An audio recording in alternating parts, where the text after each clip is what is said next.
नमस्कार। आज हम बात करेंगे कि कैसे इंडिया की दूसरी सबसे बड़ी आईटी कंपनी इन्फोसिस शुरू हुई। इन्फोसिस 1981 में पुणे में शुरू हुई। NR Narayana Murthy, Nandan Nilekani, NS Raghavan, S Gopalakrishnan, SD Shibulal, K Dinesh और अशोक अरोरा, इन 7 लोगों ने मिलकर इन्फोसिस शुरू की। ये सब पहले Patni computer systems that is PCS के एम्प्लॉयज थे। इन्फोसिस के सारे को फाउंडर्स को कोडिंग आती थी और उन्हें आईटी इंडस्ट्री में अच्छा वर्क एक्सपीरियंस भी था। 1975 से कस्टमाइज सॉफ्टवेयर्स की डिमांड बढ़ने लगी। इस बड़ी अपॉर्चुनिटी को सामने देखकर उन्होंने इन्फोसिस शुरू करने का निर्णय लिया। इन्फोसिस 10,000 रुपए से शुरू हुई थी, जो कि मिस्टर नारायण मूर्ति ने उनकी वाइफ सुधा मूर्ति से लिए थे। सुधा मूर्ति ने अपनी सैलरी से वो पैसे बचा कर रखे थे। मिस्टर मूर्ति के घर की पहली रूम इन्फोसिस का पहला ऑफिस बना। 1983 तक इन्फोसिस के पास कोई कंप्यूटर नहीं था।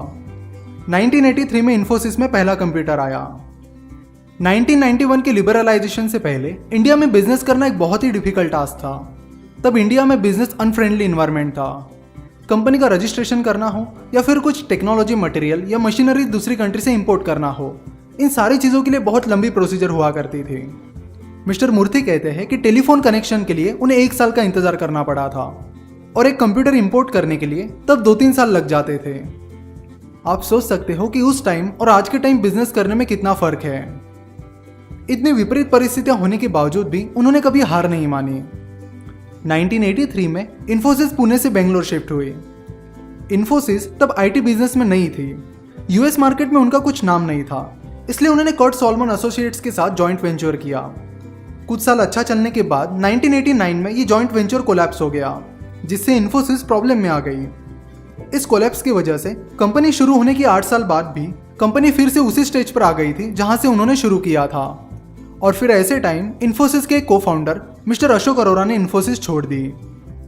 मिस्टर मूर्ति ने तब सबको क्लियर कर दिया कि अगर कोई इन्फोसिस छोड़ना चाहता है तो वो छोड़कर जा सकता है। मैं तो इन्फोसिस के साथ रहूंगा और इस बिजनेस को बढ़ाऊंगा।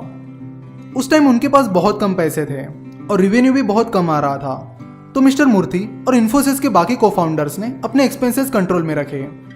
वो उन होटल्स में रुका करते थे जहां पर चार्जेस कम हो। कभी वो बस से ट्रैवल करते थे तो कभी पैदल।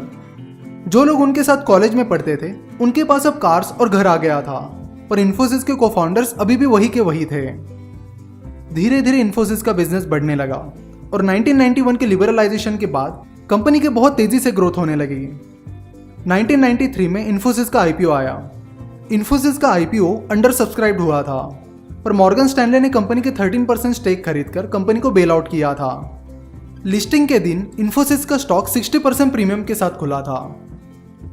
1993 में जब इन्फोसिस स्टॉक एक्सचेंज पर लिस्ट हुई थी तब इन्फोसिस का रेवेन्यू $5 मिलियन था और उनके 200 के करीब एम्प्लॉयज थे। 1999 में इन्फोसिस का रेवेन्यू $100 मिलियन के ऊपर चला गया। 2004 में $1 बिलियन के ऊपर चला गया और 2017 में $10 बिलियन के ऊपर चला गया। इन्फोसिस नास्डैक, जो कि एक अमेरिकन स्टॉक एक्सचेंज है, उस पर लिस्ट होने वाली पहली इंडियन आईटी कंपनी थी। इंडिया में ESOP that is employ stock option scheme introduce करने वाली इन्फोसिस पहली इंडियन कंपनी थी। ईसॉप में एम्प्लॉयज को कंपनी के शेयर्स मिलते हैं। उन ईसॉप्स की वजह से बाद में इन्फोसिस के 18,000 से ज्यादा एम्प्लॉयज मिलीनियर्स बने। आज इन्फोसिस में 2 लाख से ज्यादा लोग काम करते हैं। मात्र 10,000 रुपए से शुरू हुई इस कंपनी का मार्केट कैपिटलाइजेशन आज 3 लाख करोड़ के करीब है। फाइनेंशियल ईयर 2018 में इन्फोसिस का प्रॉफिट 16,000 करोड़ था। इन्फोसिस आज इंडिया की 10 सबसे बड़ी कंपनीज में आती है। आज इन्फोसिस के पूरी दुनिया में 50 से ज्यादा ऑफिसेस और डेवलपमेंट सेंटर्स हैं। इन्फोसिस का हेडक्वार्टर बेंगलोर में है और उनका यूएस हेडक्वार्टर फ्रेमंट कैलिफोर्निया में है। टीसीएस के बाद इन्फोसिस इंडिया की सबसे बड़ी आईटी कंपनी है। 1993 में इन्फोसिस में इन्वेस्ट किए हुए 10,000 रुपए की वर्थ आज 2.5 करोड़ से भी ऊपर है। मिस्टर मूर्ति आज इन्फोसिस की ग्रोथ के साथ साथ इन्फोसिस क्रिएट कर रही एम्प्लॉयमेंट पर भी बहुत खुश है, जिससे लाखों एम्प्लॉयज की फैमिलीज को खुशियां मिल रही है और उनके बच्चों को नई अपॉर्चुनिटीज मिल रही है। मिस्टर मूर्ति कहते हैं कि पहला कस्टमर कंपनी के लिए बहुत इंपॉर्टेंट होता है और किसी भी कंपनी को पहले दिन से ही रेपुटेशन पर काम करना चाहिए। तो इन्फोसिस के को फाउंडर्स ने दिखा दिया है कि विपरीत परिस्थितियों के बावजूद और शुरुआती फेलियर्स के बावजूद भी आप अपनी डेडिकेशन और मेहनत से बड़ा बिजनेस खड़ा कर सकते हो। इंडिया का एजुकेशन सिस्टम सुधारने के लिए इन्फोसिस ने मैसूर में the Infosys global education centre नाम से दुनिया की सबसे बड़ी कॉरपोरेट यूनिवर्सिटी बनाई है जो 337 एकर्स में फैली है। 1996 में इन्फोसिस ने इन्फोसिस फाउंडेशन शुरू किया, जिसके जरिए वो रूरल डेवलपमेंट और गरीब लोगों को हेल्थ केयर और एजुकेशन की सुविधाएं प्रोवाइड करते हैं। मिस्टर NR नारायण मूर्ति को भारत सरकार ने साल 2000 में पद्मश्री अवार्ड और साल 2008 में पद्म विभूषण अवार्ड से नवाजा है। इन्फोसिस शुरू करने से पहले मिस्टर मूर्ति ने 1975 में सॉफ्ट्रॉनिक्स नाम की कंपनी शुरू की थी, पर वो फेल हो गई थी। इन्फोसिस और मिस्टर मूर्ति की ये सक्सेस स्टोरी आपको पसंद आई है तो जरूर इस वीडियो को अपने दोस्तों के साथ व्हाट्सएप और व्हाट्सएप ग्रुप्स पर शेयर कीजिए। हमसे जुड़े रहने के लिए आप हमें फेसबुक, ट्विटर और इंस्टाग्राम पर फॉलो कर सकते हो। वीडियो देखने के लिए और हमारे साथ जुड़े रहने के लिए आपका बहुत बहुत धन्यवाद।